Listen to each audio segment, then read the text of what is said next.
Hello, good morning. Hello guys, welcome back to my YouTube channel. Andito tayo ngayon sa may Baclaran LRT station. Ayan.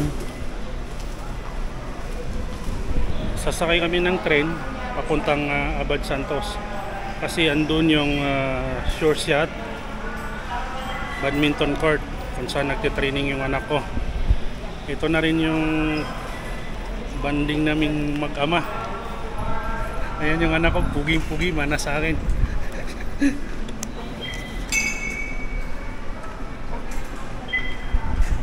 Pangalawang training na ito sa may short shot. Ay, panglima. Panglima, pero yung season pang dalawa. Pang second season.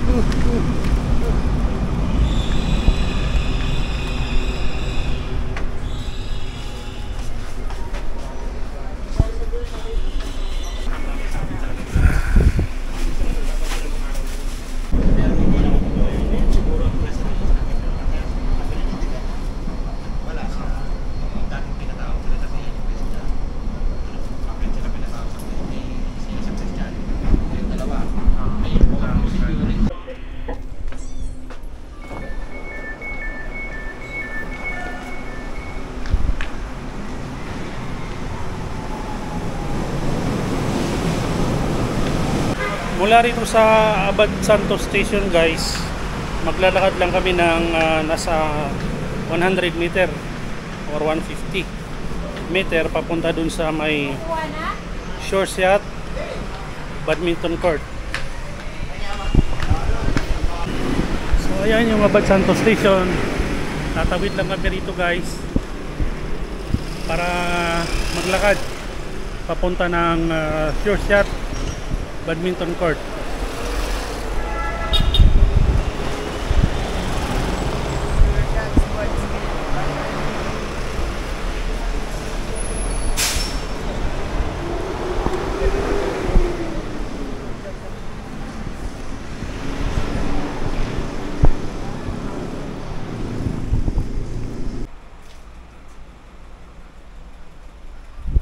So ayan na guys, sa Abad Santos na tayo. Naglakad lang kami ng 1 o 2 minuto. So ayan na yung building ng short shot sports bill.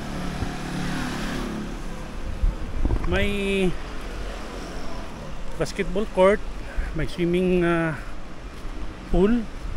Ano pa yung meron dyan? Billiards, bowling, archery. Kumpleto yan eh.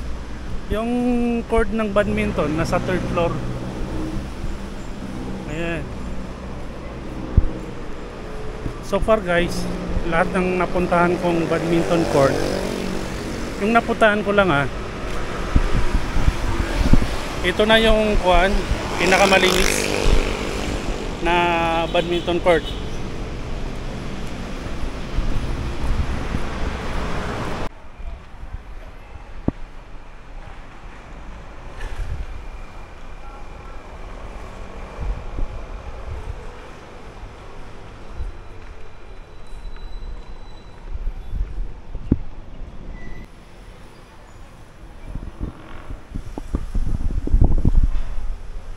Andito na kami guys. Medyo napaga yung dating namin kasi 9 AM pa kami pwede pumasok. Bali dumating kami rito 9:30. So maghintay muna kami ng 30 minutes. 8:30. Ay, 8:30 pala.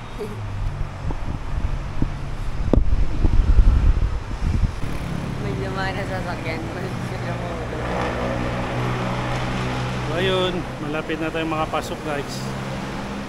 8:40. Walang archery eh. Ayan nga. Ano lang yan? Hindi ko alam. Swimming pool. Hindi, pasok muna tayo. Pasok muna tayo guys. Tingnan natin yung directory sa loob, sa may reception area.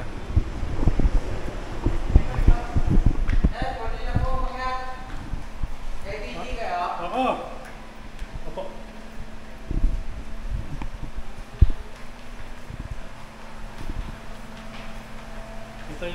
rin nila guys sa basement 2 parking, basement 1 parking at saka swimming pool.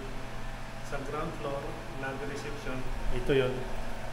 Sa may lobby, reception, at saka sa second floor, parking office, third floor, function room, table tennis, fourth floor, basketball court, 6, yan, badminton court. Tapos, 8th floor, bowling at billiard. Akit na kami guys.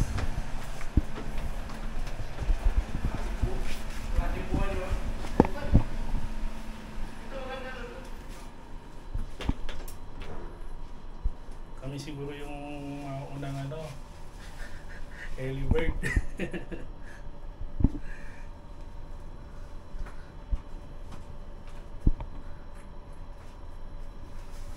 Taga saan ka, boss? QC. QC? Malapit lang ba yung QC dito o malayo? Malapit kasi pag mag-angkas o doon. Kami Baklaran pa eh. Mas malayo kami. LRT nga lang, one ride nga lang din. Tapos papunta. So yun, ito na yung court guys.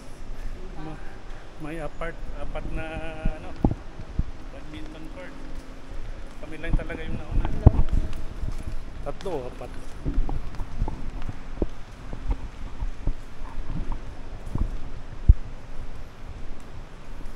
Sixth floor. High ceiling.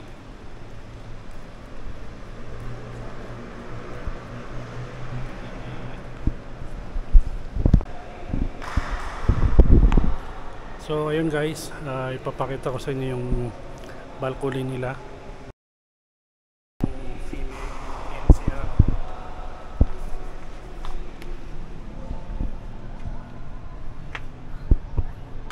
Ito yung balcony nila.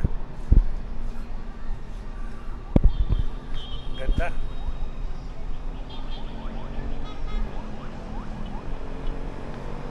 Ayan, overlooking Manila. Yung street ng Abad Santos. Diyan kami naglalakad kanina papunta rito. Yung McDo na yon, yan yung Abad Santos LRT station.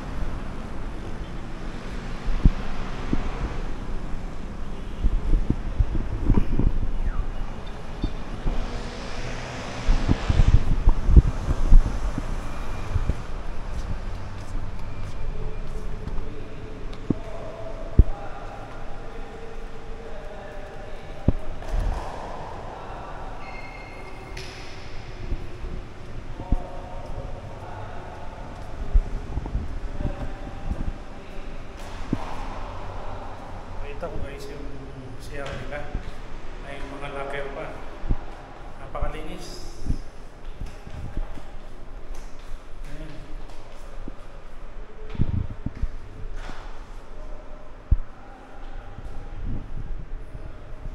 Wait, ang dilim.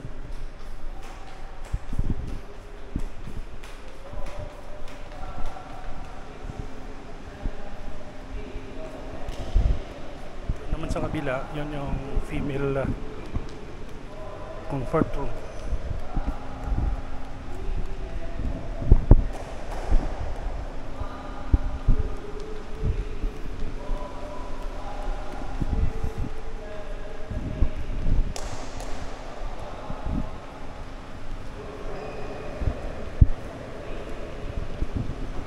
So ito na guys, magsisimula yung training nila. Actually, ito yung day 2 para sa first batch 2024 ng Alonso Training Camp. Ito yung first batch. Second day.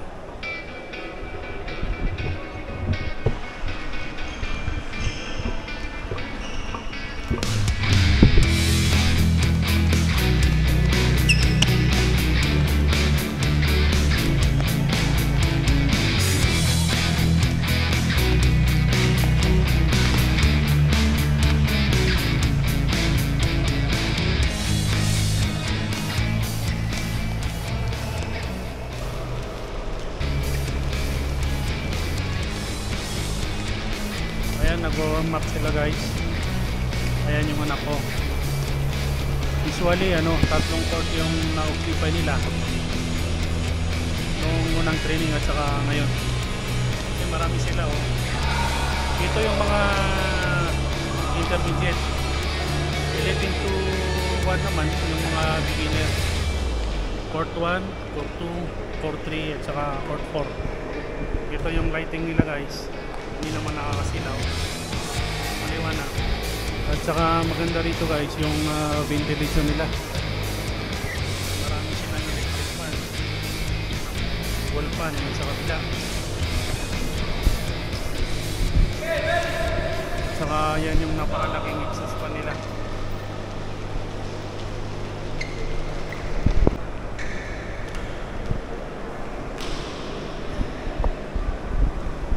Ayan mga wall fan nila. Marami. Ayun yung napakalaking exhaust fan nila. Kaya hindi masyadong mainit dito guys.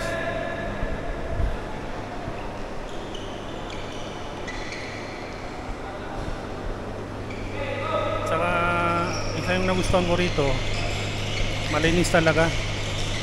Bagong bago yung Panaflex nila. Taraflex.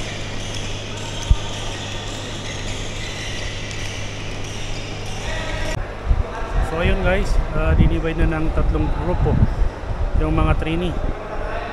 Nandito yung anak ko dito sa group na to, group 1, group 2, group 3.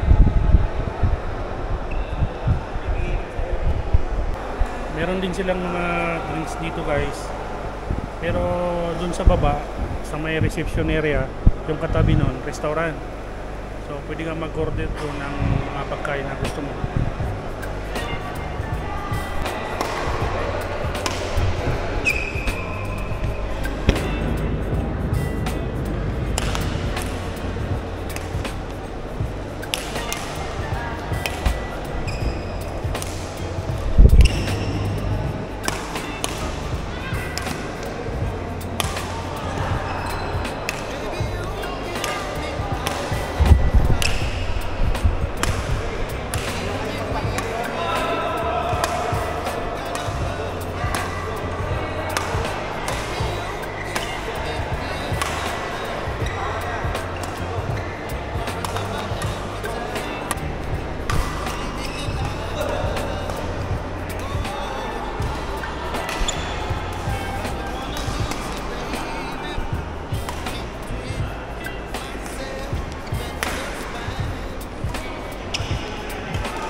Tapos na yung training nila guys, mag-group picture sila.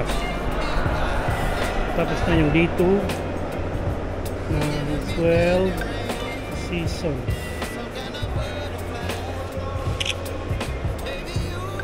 Tapos na yung training nila guys, day 2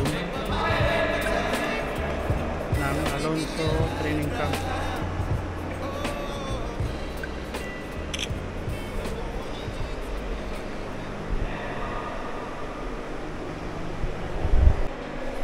Ayun guys, tapos na yung training ng pogi kong anak. Siyempre. Nga pala guys, tatanong lang natin sa reception magkano yung price rental ng court fee.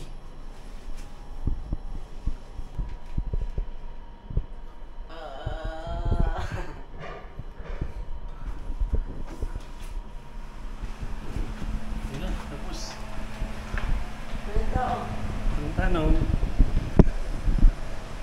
ang problema, wala tayong mapagtanungan, wala yung tao. So ibibigay na lang natin yung telephone number. Ayan yung telephone number nila. Usually may bayad talaga pero di natin alam magkano. At saka may reservation yan prior to pag-avail ng court.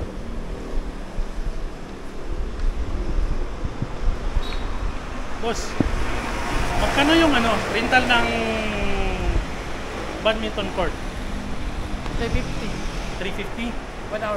1 hour, mura lang. Kasi dun sa amin, sa Pasay, 600. Mura. Tapos, kailangan magpa-reserve o walk-in. Magpa-reserve ka sir kasi minsan pag-booking ka, pag pumunta mo, wala nang bakante. Wala nang bakante kasi ang pub lang, ano. Pero, okay lang kasi, ako naman yung number niya. Sige boss, thank you. Next mo na lang. So ayun guys, kailangan pa rin ng reservation.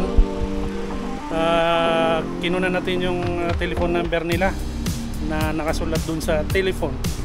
So mas maganda tumawag muna bago pumunta. Kasi pwede naman yung walk-in. Ang problema lang, baka pagdating mo, puno na yung court. Mura lang guys, 350 kumpara dun sa amin na 600. Yan 350 per hour. Kung dalawa kayo, hatiin nyo. Kung apat kayo, hati-hatiin nyo. Mas makakamura kayo. Di ba? 350. So, yun guys. Dito na natin tatapusin ang mini vlog natin. Where to play badminton in Manila. So, yun. Salamat sa panonood.